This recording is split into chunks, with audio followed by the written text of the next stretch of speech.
In the year 1980, Miami was bad. Okay. Ready? Ready? 3, 2. And it still is. But in 1979, a shootout occurred at Dayland Mall between two Colombian drug dealers. Factions and terror sprung up all over the city. There were tons of drug lords.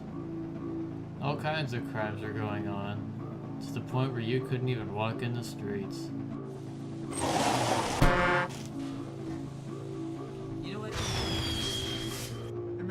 The city was, in all essence, a port town whose main import and export was cocaine.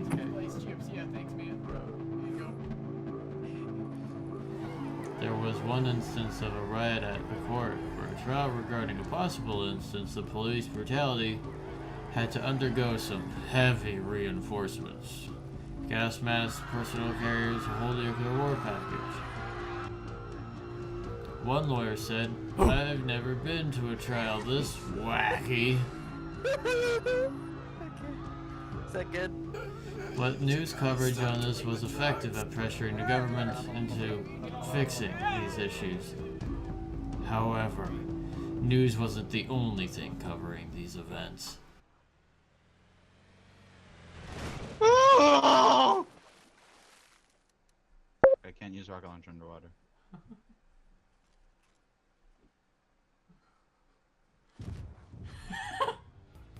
Another, equally powerful media took the brutal scene another direction. Shows like Miami Vice put a colorful new spin on the events. Despite being a police show, the emphasis was really on the new style and music that was promoted just prior to this generation.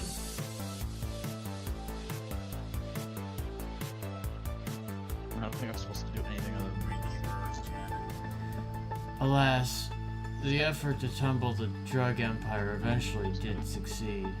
Yeah. You cannot arrest me, I'm Goldman, I'm very famous Russian man. You cannot do this to me, you do not understand. I will not be arrested today, motherfuckers. Since then, the events that happened in Miami faded somewhat into obscurity. Now it's the year 2000XX and Miami is still awful.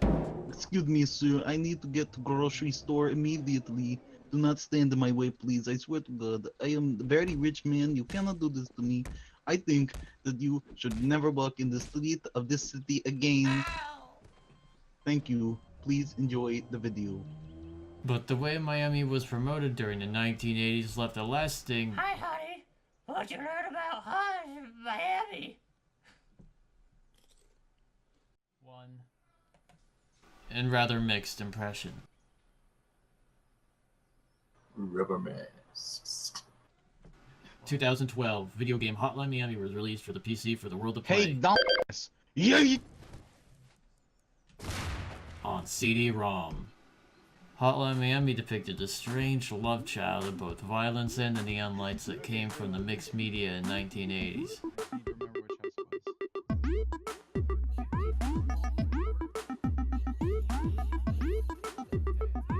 You play as a serial hitman who hides behind various colorful masks, tasked with taking down gangs affiliated with the drug empire.